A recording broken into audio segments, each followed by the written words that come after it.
Hello students, आज हम आपके लिए लेकर आए हैं 10th क्लास के सिलेबस का कैसे डिवीज़न हुआ है। बहुत सारे स्टूडेंट्स का ये रिक्वेस्ट आ रहा था कि इस पे भी एक वीडियो बनाया जाए 10th क्लास के लिए, क्योंकि 10th क्लास के बच्चे ज़्यादा कंफ्यूज थे कि उनका पेपर कैसे होगा। छोटे होते हैं, फर्स्ट टाइम बोर्ड का एग्ज़ाम देंगे तो बहुत ज़्यादा परेशान है। तो देखिए, मैं आपको बता देती हूँ कि किस तरीके से डिवीज़न हुआ है, कैसे फर्स्ट टर्म और सेकेंड टर्म को प्लान किया है सीबीएसई ने, और हम किस तरीके से प्लान करें कि मैक्स टू मैक्स मार्क्स हम स्कोर कर सकें। ठीक है, आप 100 आउट ऑफ 100 मार्क्स स्कोर कर सकते हैं अगर प्लानिंग के साथ स्टडी करेंगे। तो आपको कैसे प्लानिंग करनी है वो चीज मैं आपको बताती हूँ।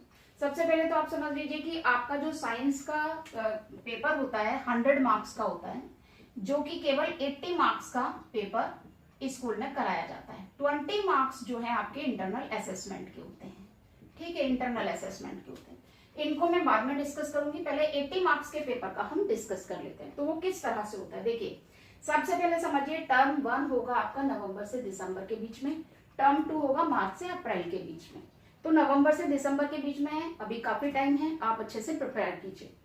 दूसरी चीज, दोनों ही पेपर आपके 40-40 मार्क्स के होंगे। पहला पेपर जो होगा वो 90 मिनट्स का होगा, जबकि टर्म 2 का पेपर 2 आवर्स का होगा। क्लियर। उसके बाद टर्म 1 के पेपर में सारे क्वेश्चन एमसीक्यू होंगे, यानी ऑब्जेक्टिव पेपर होगा। टर्म 2 का पेपर सब्जेक्टिव पेपर होगा। क्लियर। उसके बाद आपको देखना है एमसीक्यू क्वेश्चन कैसे होंगे। बस क्वेश्चन लिख दिया और 4 ऑप्शन दे दिए, ऐसा नहीं है, ऐसा सारे क्वेश्चंस नहीं होंगे। तो कैसे क्वेश्चन होंगे, असर्शंस रीजनिंग के होंगे। असर्शन रीजनिंग आपने पहले कभी नहीं किया है तो आपको बहुत प्रिपरेशन करनी होगी। स्कूल के टीचर्स मेरे ख्याल से आपको प्रिपेयर कराएंगे। तो उसमें क्या करना होता है, उसमें क्वेश्चन एक असर्शन दिया होता है, एक रीजनिंग दी होती है एक सेंटेंस में। आपको देखना होता है रीजन जो है वो असर्शन यानी गिवन स्टेटमेंट को फॉलो कर रहा है या नहीं कर रहा है, ट्रू है या नहीं है, वो उसे एक्सप्लेन कर पा रहा है या नहीं कर पा रहा है। उसके बेस पे आपको ABCD में से एक ऑप्शन सेलेक्ट करना होता है। केस स्टडी बेस्ड क्वेश्चन होंगे, एक पैराग्राफ दिया होगा, उसके नीचे एमसीक्यूज होंगे 4 to 5, आपको आंसर उसमें से देखने होंगे। तो आप ये मत समझिए कि इंग्लिश के पैसेज के तरीके से आपको वहां पर आंसर मिल जाएंगे, आपको नॉलेज के बेस पर देना होगा। तो नॉलेज आपको पूरी रखनी होगी चैप्टर की। ठीक है, फिल इन द ब्लैंक्स में पूछ सकते हैं, आपको एक स्टेटमेंट दे देंगे, वहां पर एक ब्लैंक कर देंगे और पूछेंगे भाई यहाँ पर मोस्ट सुटेबल क्या चीज आएगी, कौन सा फॉर्मूला आएगा, या किस तरह से होगा साइंस में, मतलब कुछ भी पूछ सकते हैं, फिजिक्स बायो में से किसी में भी आ सकते हैं। क्वेश्चन पेपर सीबीएसई भेजेगी। ये समझिए कि स्कूल के टीचर्स आपका पेपर नहीं बनाएंगे, क्वेश्चन पेपर सीबीएसई की तरफ से आएगा। OMR शीट आपको भरनी होगी, एक पेपर मिलेगा, उस पर सर्कल्स बने होते हैं। क्वेश्चन नंबर जैसे 21 है तो 4 सर्कल उसके सामने होंगे, उसमें से कोई सा भी एक आपको फिल करना होता है। ठीक है, वो OMR शीट जब आप पूरी भर देंगे उसके बाद आपकी सबमिट हो जाएगी स्कूल में, तो तुरंत ही उसको स्कैन करने के बाद स्कूल वाले उसे सीबीएसई पोर्टल पर अपलोड करेंगे, आपके मार्क्स अपलोड हो जाएंगे। देखिए अभी सीबीएसई ने प्लान किया है, स्कूल्स को इन्फॉर्मेशन दी है, हर बच्चे की प्रोफाइल बनानी है स्कूल की। तो हर बच्चे की प्रोफाइल होगी तो हर बच्चे का पूरा डेटा सीबीएसई के पास होगा। ठीक है, आपने कौन सा टेस्ट दिया, किसमें आप एब्सेंट रहे, किसमें कितने मार्क्स आए, उसी समय स्कूल को भेजने होंगे मार्क्स, ताकि बाद में स्कूल उसमें मैनिपुलेशन ना कर सके। टर्म 2 में आ जाते हैं, सब्जेक्टिव पेपर होगा। सब्जेक्टिव मतलब आपको लिखना होगा, यहाँ आपको लिखना कुछ नहीं होगा, केवल टिक करना होगा। यहाँ पर आपको लिखना होगा, यहाँ भी आपको केस स्टडी बेस्ड क्वेश्चन मिलेंगे, सिचुएशन बेस्ड मिलेंगे, शॉर्ट और लॉन्ग आंसर्स होंगे। शॉर्ट और लॉन्ग आंसर्स आपके चैप्टर के बीच में से आएंगे सारे। If situation is not normal, अगर सिचुएशन नॉर्मल नहीं होगी, यानी पेपर कराने की स्थिति में स्कूल नहीं होगा, या मतलब उस समय कोविड की बहुत ज्यादा सिचुएशन खराब हो जाए या कोई और डिजीज हो जाए, किसी भी वजह से अगर आप स्कूल में जाकर पेपर देने वाली परिस्थिति में नहीं होंगे, उस समय पर सीबीएसई 90 मिनट का एक एमसीक्यू क्वेश्चन पेपर बना करके कंडक्ट कराएगी। ठीक है, बिल्कुल इसी की तरह से। तो यहाँ भी 90 minute MCQ will be conducted. तो ये केवल उसी सिचुएशन में है जब सिचुएशन नॉर्मल ना हो। तो ये मैंने बताया टर्म 1 टर्म 2 में आप किस तरह से करेंगे। अब मैं आपको बताती हूँ आप किस तरह से प्लान करेंगे स्टडी के लिए। चलिए अब हम देख लेते हैं टर्म वाइज सिलेबस कैसे सीबीएसई ने डिवाइड किया है। ठीक है, तो यहाँ 3 चैप्टर्स आपके केमिस्ट्री के हैं, एक बायोलॉजी का है, 2 फिजिक्स के हैं। Chemical reaction and equation, acid base and salts, metal and non metals, इन तीनों का वेटेज है 16 मार्क्स का। इसका मीनिंग ये है कि जब टर्म 1 का पेपर होगा तो 16 नंबर के क्वेश्चंस जो है 16 मार्क्स के क्वेश्चन इन 3 चैप्टर से आपके पेपर में आएंगे। लाइफ प्रोसेस बायोलॉजी का जो ये चैप्टर है इसके 10 मार्क्स के क्वेश्चंस आएंगे। Light reflection and refraction, human I and colourful world, ये दोनों फिजिक्स के चैप्टर हैं, यहां से 14 मार्क्स का आपके पेपर में आएगा। तो टोटल मिला के 16, 10, 14, 40 हो जाते हैं। तो इस तरह से 40 मार्क्स कवर होंगे। अब हमें देखना ये है टर्म 1 में हम 40 आउट ऑफ 40 कैसे मार्क्स लाएं। इसकी हमें स्ट्रैटेजी बनानी होगी। कैसे बनानी होगी? सबसे पहले हमें देखना है सबसे ज्यादा वेटेज किस चीज का है। सबसे ज्यादा वेटेज है केमिस्ट्री का। अब केमिस्ट्री में देखिए 16 मार्क्स के 3 चैप्टर आ रहे हैं, जिसमें कि फर्स्ट चैप्टर आप अप्रैल से पढ़ रहे हैं, तो मोस्ट प्रोबेबली ये चैप्टर सभी को आता होगा बहुत अच्छे से। ये 2 चैप्टर अभी आप पढ़ ही रहे होंगे या पढ़ चुके होंगे, ये सेकंड वाला चैप्टर। तो आप सबसे पहले केमिस्ट्री का पोर्शन करके रखें, बिल्कुल पक्का, ठीक है, बिल्कुल अच्छे से याद कर लें। डेप्थ में जाकर पढ़ना होगा क्योंकि एमसीक्यूज हैं, यहाँ या तो आंसर सही होगा या गलत होगा।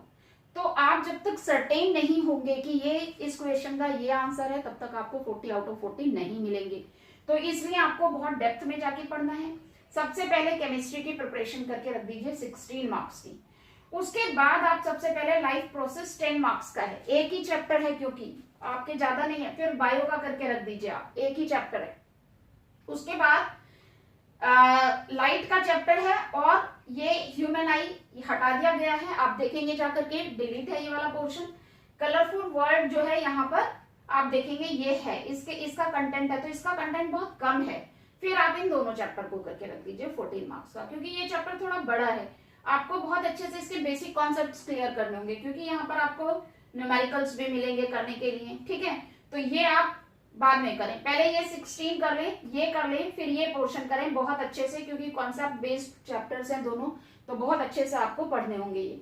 यहाँ पर क्योंकि याद करने का पोर्शन ज्यादा है थोड़ा, तो इसलिए आप 16 मार्क्स को याद करके रख सकते हैं। यहाँ पर कॉन्सेप्ट बेस्ड है, जब भी आप पढ़ें क्योंकि फॉर्मूले पे बेस्ड है, ठीक है, तो ये आप बाद में कर लें।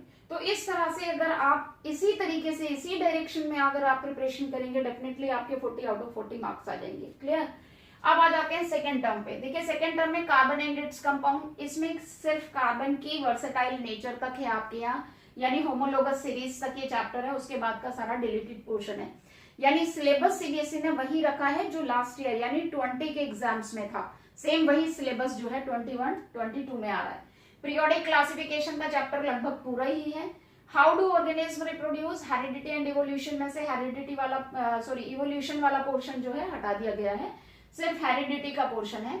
तो आप ये देख लें, बायोलॉजी का वेटेज 13 मार्क्स का है, केमिस्ट्री का वेटेज 10 मार्क्स का है, और फिजिक्स का वेटेज यहाँ पे 12 मार्क्स का, इलेक्ट्रिसिटी एंड मैग्नेटिक इफेक्ट, ठीक है। 5 मार्क्स में आर एनवायरमेंट यहाँ पर चैप्टर है, और इस तरह से 10, 13, 12, 5 मिलाकर के 40 मार्क्स बनते हैं, और ये 40 मार्क्स का पेपर आएगा। अब समझना क्या है, यहाँ पर ये पेपर होगा सब्जेक्टिव, ये ऑब्जेक्टिव तो होगा नहीं। सब्जेक्टिव पेपर है तो सब्जेक्टिव में आप समझ रहे हो ना, या तो शॉर्ट क्वेश्चंस लिखने के लिए आएंगे या लॉन्ग क्वेश्चंस लिखने के लिए आएंगे। तो आपको क्या करना है, यहाँ पे भी केस बेस्ड स्टडी क्वेश्चंस होंगे, आपको पता है सिचुएशन बेस्ड होंगे। तो बेसिकली जब आपको यहाँ लिखना होगा तो आप किस तरह से प्रिपरेशन करें। देखिए मेरे अकॉर्डिंग आपको सबसे पहले यहाँ बायोलॉजी कर लेना चाहिए, क्योंकि 2 चैप्टर हैं जिसमें कि ये वाला चैप्टर बहुत बड़ा नहीं है हेरिडिटी का और इवोल्यूशन का, क्योंकि ये वाला पोर्शन हटा दिया है, सिर्फ इतना है, ठीक है। तो आप ये दोनों पहले कर लीजिए, 13 मार्क्स हो गए। फिर आप 12 मार्क्स में electricity and magnetic effect of current कर लीजिए, क्योंकि मैग्नेटिक इफेक्ट ऑफ करंट में भी याद करने का है। इलेक्ट्रिसिटी में न्यूमेरिकल है, फॉर्मूले है न्यूमेरिकल है, आपको करना होगा। तो 13 और 12 आप कर लीजिएगा सबसे पहले, 25 मार्क्स आपके यहाँ पर हो जाएंगे। फिर 10 मार्क्स आप करिए केमिस्ट्री, क्योंकि केमिस्ट्री का भी बहुत बड़ा पोर्शन नहीं है। कार्बन वाला चैप्टर आप 1 या 2 दिन में कर सकते हैं, बहुत छोटा चैप्टर है, क्योंकि आपका सारा ऑर्गेनिक केमिस्ट्री इसमें से हटा दी गई है, तो छोटा चैप्टर है। पीरियोडिक क्लासिफिकेशन आपको बाय प्रैक्टिस करना है, ये समझ लीजिए कॉन्सेप्ट बेस्ड चैप्टर है पूरा। तो आप इस तरीके से करें, यानी पहले बायोलॉजी करें, फिर फिजिक्स करें, फिर केमिस्ट्री करें, और उसके बाद ये चैप्टर कर लें अवर एनवायरमेंट। क्यों करें ये बाद में, क्योंकि ये पूरा थ्योरेटिकल है, आपको बस एक रीडिंग लेनी है, मोस्ट ऑफ द चीजें आपको इसमें से पता ही होंगी, ठीक है। तो आप इस तरीके से प्रिपरेशन करें, तो ये 40 मार्क्स आप बिल्कुल पूरे 80 मार्क्स आपको मिल सकते हैं, क्योंकि यहाँ जो क्वेश्चंस आएंगे वो भी ठीक उसी तरीके के होंगे, लिखना जरूर पड़ेगा आपको, लेकिन वो होंगे बिल्कुल बहुत ही शॉर्ट क्वेश्चंस होंगे। Short questions in the sense कि आपको जैसे बोल दिया कि किसी का मान लीजिए इलेक्ट्रॉनिक कॉन्फ़िगरेशन दिया, आपसे पूछा जा रहा है किस पीरियड किस ग्रुप को बिलोंग करेगा, तो सिर्फ आपको पीरियड और ग्रुप लिखना है, बहुत बड़ा नहीं लिखना है उसमें। अगर आपने सही लिखा है तो करेक्ट मार्क्स मिलेंगे, पूरे मार्क्स मिलेंगे, वरना बिल्कुल नहीं मिलेंगे, क्योंकि या तो वो करेक्ट होगा या फिर रॉन्ग होगा। तो इस तरीके से आपको प्रिपरेशन करनी है। होप कि आपकी समझ में सारी चीजें आ रही होंगी, ठीक है। अब मैं आपको बताती हूँ कि जो 20 मार्क्स बचे वो 10 मार्क्स फर्स्ट टर्म में ऐड होंगे, 10 मार्क्स सेकेंड टर्म में ऐड होंगे, तो उनका डिवीजन कैसे करना है और उनकी वो जो आपके स्कूल है वो कैसे प्लान करेंगे आपको मार्क्स देने के लिए, ठीक है। देखिए अब आपके आ जाते हैं 10 मार्क्स। 10 मार्क्स को किस तरीके से प्लान किया है, सीबीएसई ने कहा है स्कूल्स को कि आप एंटायर ईयर में 3 टाइम्स, 3 बार आपको मीन्स एग्जाम्स रखने हैं, 3 बार आपके पेपर होंगे। उन 3 बार में apart of this term 1 and term 2, इनके अलावा आपके 3 बार पूरे एंटायर ईयर में पेपर होंगे, जिनको जो है जिनका फाइनल मार्क्स लिया जाएगा 3 मार्क्स, यानी कि चाहे वो 10-10 नंबर के 3 बार कराए जाए या 100 के कराए जाए, उनको 3 मार्क्स में कन्वर्ट कर दिया जाएगा, ठीक है। ये स्कूल टू स्कूल वेरी करेगा। दूसरा सब्जेक्ट एनरिचमेंट में जो कि प्रैक्टिकल बेस्ड होगा, वो भी 3 मार्क्स के, यानी प्रैक्टिकल बेस्ड जो आपको काम कराया जाएगा, जो फाइल्स बनवाई जाएंगी उसमें, या फिर आपका प्रैक्टिकल लैब में भी करवाया जा सकता है, वाइवा भी लिया जा सकता है, ये 3 मार्क्स का होगा। फिर मल्टीपल असेसमेंट 2 मार्क्स और पोर्टफोलियो 2 मार्क्स का होगा। तो कुल मिला के इस तरीके से 10 मार्क्स हो गए। तो ये 10 मार्क्स टर्म 1 में ऐड होंगे और यही 10 मार्क्स आपके टर्म 2 में ऐड होंगे, यानी एक बार यही चीज टर्म 1 में होगी और यही चीज टर्म 2 में होगी, ठीक है। तो इस तरह से आपके टोटल 100 मार्क्स हो जाते हैं, 50 + 50, यानी कि सबसे पहले आपका 40 मार्क्स का टर्म 1 का पेपर होगा, ठीक है। उसके बाद 10 मार्क्स ये हो जाएंगे आपके, 50 यहाँ हो गए, और सेम यही टर्म 2 में होगा। तो इस तरीके से 50-50 मिला करके 100 हो जाएंगे। तो आप मेहनत करिए, हार्डवर्क कीजिए, डेप्थ में जाकर पढ़िए, 100 में से 100 मार्क्स आपको जरूर मिलेंगे, ओके। तो होपफुली ये वीडियो आपके लिए बहुत बहुत हेल्पफुल होगी। Thank you students. कमेंट कीजिएगा कि आपको वीडियो कैसी लगी।